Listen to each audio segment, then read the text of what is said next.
Avec Daniel Riolo, avec Florent Gautreau, avec vous au 32-16 sur le hashtag RMC Live sur RMC. Et pour ceux qui sont abonnés SFR sur BFM Sport aussi, on vous rappelle le résultat de la soirée, la victoire 6-1 de Monaco face à l'Olympique de Marseille. Et puis l'autre information de la soirée, eh bien, c'est Kylian Mbappé en partance pour le Paris Saint-Germain. Accord trouvé entre le Paris Saint-Germain et Monaco pour 180 millions d'euros. Alors a priori ce serait 150 millions d'euros plus 30 millions d'euros de bonus. Et ce serait aussi un prêt avec une option d'achat obligatoire. Voilà pour les détails. Que vous inspire le dénouement, on va dire, alors presque officiel, du cas Kylian Mbappé? D'abord, on a parlé hier soir. T'étais là, toi? J'étais là. On était quel jour hier? Samedi. Tu sais pas si t'étais là? Oui, j'étais là dans l'after, moi, hier. Bref, donc mais toi, t'étais pas là hier. Oui, mais n'empêche que. Oui, j'étais là quand il y avait. Toujours un peu en liaison. Bien sûr, quand tu as filé les infos. Donc ils étaient tous à Monaco, là, le dîner, là. Donc il y avait ton ami Mendes, il y avait ton ami Antero. Antero. Tous tes amis, quoi. Qui sont pas forcément amis d'ailleurs les deux, passage. Pour la petite géopolitique du monde. Et Antero, pas du tout. Donc bon, ça faisait un petit moment qu'ils cherchaient à se mettre d'accord. Ça a été très long de se mettre d'accord. Ils y sont parvenus. La présence de Mendes m'a donné à penser que Fabinho serait dans le package. C'est pas complètement bouclé parce que Monaco veut rien lâcher sur ce dossier-là, à moins que le PSG mette encore une rallonge. Ça devrait se faire aussi, mais autant pour Mbappé, ça fait très longtemps que je suis affirmatif que pour Fabinho. Je suis pas à 100% encore, mais je suis pas loin du 100%, mais pas complètement, quoi. Je suis au-dessus de 90, ce qui est déjà pas mal. C'est pas mal. Donc voilà, c'est le choix du PSG. C'est sûr que moi, je vais comprendre une fois que tout sera fini là dans le mercato, qu'on va faire le bilan. Les débats pourront s'ouvrir sur Mbappé. Et si dans le même temps tu perds Draxler, Di Maria et d'autres joueurs, est-ce que ça valait le coup ou pas? Ça, c'est l'avenir qui le dira. Est-ce que le PSG est engagé dans la construction d'une équipe? En gros, on va plus recruter pendant 2-3 ans, si ce n'est des retouches, mais les gros transferts, on les a fait maintenant avec des jeunes, avec une équipe, on va dire jeune, où tu as Neymar 25 ans, Mbappé 19, Fabinho qui arrive, qui est très jeune aussi, Verratti jeune, Kimpembe jeune, Marquinhos jeune, Meunier jeune, où en gros tu as une équipe qui serait en train de se construire pour les 3, 4, 5 ans à venir. Je le répète, sauf petite retouche. Est-ce que c'est ça qui est visé? Peut-être aussi, oui, certains vont peut-être regretter si ça se confirme que Draxler part.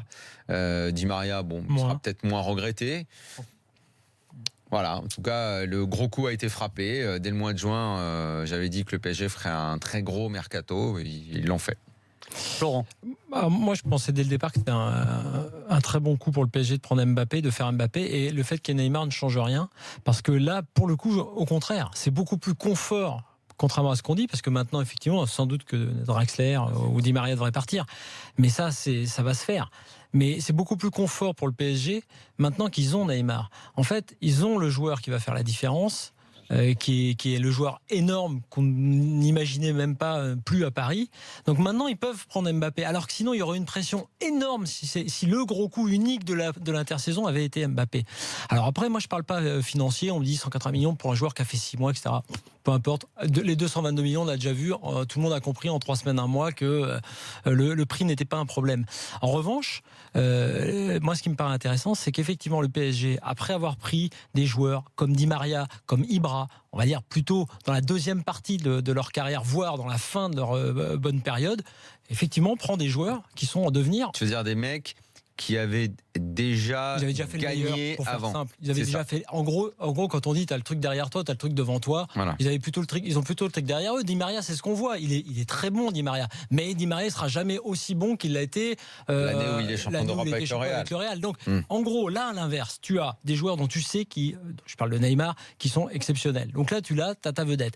Et derrière, tu l'as dit, Meunier, mais la charnière centrale, Kimpembe, Marquinhos, ça peut être la charnière centrale de l'avenir en PSG, avec ou sans Thiago Silva. Je même le gardien. Si tu trouves un gardien d'expérience comme Reina ou autre pour l'instant, mais Areola, il peut être aussi derrière, mais il faudrait qu'il soit derrière, parce que c'est un peu compliqué d'être tout de suite numéro 1. Donc tu as aussi ça. Donc en fait, le PSG là, Tu veux dire que Reina sera un espèce de chaperon pour Areola, un guide? Et puis un guide, et puis quelqu'un qui lui enlève un peu de pression pour des moments, parce que s'il doit se faire la saison complète, et on sait à chaque cagade si les mecs lui tombent dessus, voilà, moi je pense que ça peut être un très bon gardien, mais effectivement il est passé un petit peu dans la machine à laver l'an dernier. En fait, cet été là, le PSG fait le recrutement de rêve entre guillemets, mais surtout se construit un avenir et une histoire, parce que Mbappé est parisien, on l'a souvent dit pour des joueurs qui étaient formés et tout, mais n'empêche que là t'as un peu on va dire une convergence. Un alignement des planètes, quoi. C'est-à-dire que Mbappé, dans l'ombre de tous ces grands joueurs, il n'aura pas forcément la même pression que s'il avait été le transfert numéro 1. Il va se régaler. Il va se régaler parce que lui, là-dedans, tu vas voir, voilà, à part le problème de faire partir Draxler ou Di Maria, parce que là, il y a trop de monde, là, c'est très clair, c'est pas possible comme ça. Et c'est intéressant ce que tu dis. C'est vrai que finalement, il n'aura peut-être pas la pression liée au montant de son transfert. Alors, on peut penser notamment à Pogba, peut-être même Dembélé du côté du Barça va l'avoir. Là, il y a Neymar au-dessus de lui quand même. Il arrive au bon moment. Mais tu as raison, il y a Dembélé aussi. Tu vois, Mbappé aujourd'hui, il est au milieu de deux transferts, celui de Neymar et celui je crois que c'est le podium là aujourd'hui. Ouais. Neymar, Mbappé, Dembélé. Aujourd'hui, le montant, regarde, il y a 6 mois, on était comme des fous sur le montant. Bon, voilà, maintenant le montant, d'abord c'est comme ça, on sait que ça se rentabilise, on voit la qualité des joueurs. Après, il se débrouille. Mais c'est beaucoup plus, t'as raison, beaucoup plus compliqué pour Dembélé d'arriver dans un club qui va pas très bien, pour être honnête. Et pour lui, avec une pression phénoménale dans un grand club comme le Barça, que pour... Et qui succède à Neymar. Et qui succède en plus à Neymar, que pour Mbappé qui va arriver au PSG avec une équipe qui tourne et avec Neymar qui fait le boulot pour tout le monde. Même s'il n'est pas toujours titulaire au départ, il sera dans la rotation et à mon avis, il n'y aura pas de problème. Et puis, je reviens juste sur un détail parce qu'on a dit, Mbappé, alors le joueur dont on avait dit qu'il était bien élevé, là, et c'est pas tout à fait pareil. Moi, globalement, je vois pas où est le problème. Il a été très régulé. Non, mais il a fait un peu la gueule parce qu'à un moment donné, il a eu peur que ça se fasse pas, puis c'est tout à fait légitime. C'est là où Jardim l'a pas pris parce qu'il y avait l'altercation soi-disant avec Rajiv. Peu importe.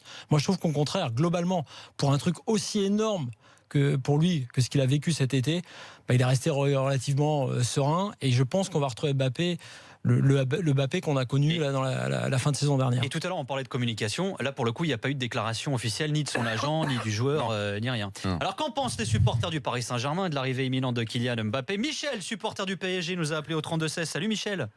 Salut Nicolas, Florent Salut. et Daniel. Salut Michel. Alors, heureux de l'arrivée imminente donc de Mbappé au PSG? Ah ben oui, je suis heureux parce que moi je pense qu'il fallait aussi cette figure française depuis le départ de Matuidi. Donc en plus c'est un gamin qui peut très vite s'identifier au club et puis très vite pour la durée, pour rester dans le club. Et puis ça fait pour moi c'est un gamin de la région aussi même carrément. C'est quelqu'un de la région et puis comme vous l'avez dit, comme ça a été souligné, c'est peut-être le meilleur moment pour prendre Mbappé parce que on sait jamais. Et j'espère que si nous arrive comme l'Atlético Madrid, si on a interdit de recrutement pendant 1 an, voire 2 ans, on sera content d'avoir tout ça de monde. Là, il faut voir qui c'est qu'on laisse partir. Et puis, justement, Michel, au passage, entre guillemets comme ça, dans l'idée qu'on vient d'évoquer d'un PSG avec des joueurs plus jeunes, c'est vrai que je préférais, à la place du PSG, garder Draxler et laisser partir Di Maria. Dans un circuit préférentiel. Alors pourquoi arrêtons-nous là-dessus 2 secondes, Michel, parce que c'est vrai que Draxler, s'il part, il y a pas mal de supporters parisiens qui vont regretter. Il y a l'histoire, il est arrivé qu'au mois de janvier. S'il part tout de suite, c'est un problème. Une grosse coupe des confs avec l'Allemagne, qu'il a remporté. Pourquoi ça peut être lui? D'abord, c'est de tous ceux qui sont partants, celui qui est le plus demandé. C'est celui qui peut faire une plus-value au PSG. Donc une compensation par rapport à ce que le PSG a dépensé. Et même si c'est pas énorme, en tout cas il peut y avoir petite plus-value. Et ensuite, il y a le cas perso Draxler. Draxler est un jeune joueur. Si Paris arrive à trouver une autre solution, ils le garderont. Je suis en train de dire le cas où il ne trouve pas d'autre solution que de faire partir. Il y a la situation perso de ce joueur qui a été nommé capitaine de l'équipe d'Allemagne, même si c'était l'équipe bis à la Coupe des Confèdes. Donc, dans l'avenir, je ne sais pas s'il gardera le brassard, peut-être pas, parce qu'il y a des mecs plus anciens que lui. Mais en tout cas, un joueur qui veut devenir essentiel dans l'équipe d'Allemagne, qui sera la favorite du prochain mondial, l'année prochaine. Je ne sais pas si Draxler peut prendre le risque de partir remplaçant. Il a envie de jouer, il a envie d'être titulaire parce qu'il y a la Coupe du Monde et parce que, je le répète, ça va être un joueur important de l'équipe nationale. C'est un mec qui est demandé, Dortmund, Liverpool, il y a des clubs qui sont intéressés par ce mec-là. Donc, c'est pour ça que si Paris arrivait à trouver point de chute pour Lucas, point de chute pour Di Maria, ok, mais le problème c'est qu'il n'y a pas ça. C'est qu'il n'y a pas. Donc il va rester probablement Draxler. Lucas partira pas. Moi, je suis prêt à parier que Lucas il partira pas et ça va se jouer entre Di Maria et puis Drexler. Et puis bon, je pense que je te rejoins là-dessus. C'est lui qui a le plus de valeur marchande. En plus, il ne peut pas se permettre d'être remplaçant, surtout avec même s'il y aura du turnover à Paris, mais il n'est pas dans la même position que Kimpembe. C'est un titulaire en puissance de la sélection de la Mannschaft, donc il se doit d'avoir du temps de jeu suffisamment nécessaire. En plus, il a bien joué le jeu. Draxler, il est arrivé, il était réglo, il a mis la concurrence, il a boosté un petit peu. C'est un très bon joueur, un très bon mec, un jeune intelligent. Lui, il entrait dans la config du plan dont j'ai parlé tout à l'heure, d'une équipe jeune. Il a quoi, 22-23, Draxler. Oui, donc, c'est ça, oui. Donc, j'ai oublié de citer Rabiot aussi dans l'équipe jeune que je construisais. Faut voir. Il va célébrer ses 24 ans le 20 septembre. Il est dans un projet à long terme. Si Paris trouve une autre solution, peut-être qu'ils garderont Draxler. On s'en fout, mais visiblement, ils ne trouvaient pas beaucoup de solutions à part lui. Il faudrait peut-être vendre Di Maria en Chine et puis avoir un gros chèque et puis ce sera sauf que réglé. Di Maria, tu sais qu'en Chine, c'est moins simple maintenant. La Chine, il y a beaucoup de restrictions maintenant en Chine. Oui. Alors au-delà des quotas joueurs étrangers, maintenant il faut que tu refiles la même somme que tu as investi au gouvernement aussi. Voilà. Juste un truc par rapport justement à ce changement de génération, à cette équipe plus jeune. Elle se construit. Moi je l'avais dit quand même sur le 6-1 de Barcelone, j'avais dit que ça pouvait être un mal pour un bien. Directeur sportif, recrutement planétaire on va dire, équipe plus jeune. Et la fameuse passation, tu sais qu'on attendait pour l'été d'avant sur les anciens, à savoir Maxwell, on disait même Thiago Motta dans la charrette et Matuidi, c'est cette année qu'elle a eu lieu finalement. Je parle pour Maxwell et Matuidi notamment. Donc, il a fallu quand même passer par cet accident industriel, mais bon, après tout, le PSG y est maintenant. Merci de nous avoir appelé, Michel. Bonne soirée à toi. J'aurais juste dit un petit coucou à un club de supporters du PSG, Club Guyane, qui compte pas mal de supporters au Brésil et aussi ici à Paris. Donc il y a pas mal de supporters. Nous sommes plus de 200. Et donc c'est un club de supporters très actif depuis plusieurs années. Donc, c'est passé. Et fan de Jean-Claude Darcheville aussi. Merci. En fait, on supporte tous les Guyanais aussi, mais on est surtout fan du Paris Saint-Germain. De Simon Fallette alors aussi. Et donc Simon Fallette, très bon joueur d'ailleurs, qui aurait dû rester en France et qui aurait fait le bonheur d'un club comme Lyon par exemple. Oui. Merci en tout cas Michel. Bonne soirée à toi. Pas de problème. Salut Michel. Il reste 5 minutes entre le Real et Valence. Il y a 2 partout. C'est chaud. Doublé d'Asensio et Kondogbia marqué pour Valence. Asensio. Il est pas mal du tout. Tiens les gars, si vous aviez un dernier mot, il reste 1 minute là. Un petit mot. Non mais sur Angers-Lille, il y a eu un partout, Guingamp et Strasbourg 2-0, ou alors Arsenal qui a pris une claque à Liverpool 4-0. Moi, on va en parler demain, évidemment, en longueur d'Arsenal, mais le match est intéressant des deux côtés. C'est-à-dire que l'attaque, moi j'adore Salah, même si c'est pas. Mané surtout. Oui, Mané est très bon, mais je veux dire, là, Salah, c'est la recrue de Liverpool. Moi j'adore ce joueur, même s'il a plein de défauts. Et surtout Arsenal qui ne s'en sort pas. Salah, c'est le genre de type, moi je l'aime un jour sur 2. Oui, mais c'est ça, mais t'as raison. Parce que des fois, je peux être super dur avec lui, genre t'es vraiment un tout droit. Mais c'est un peu ça. Et c'était pareil, je l'avais dans mon équipe fut. Des fois, je le mettais, mais je le virais complètement de l'équipe et des fois je le faisais jouer titulaire sans arrêt. Flo, Daniel, merci. Bravo pour la qualité de vos interventions. Vraiment bravo pour la qualité de vos analyses. Non, pas moi. Mais demain, ce sera Flo. À demain. Je te passe le relais, Flo. Merci en tout cas. Merci à toutes et à tous.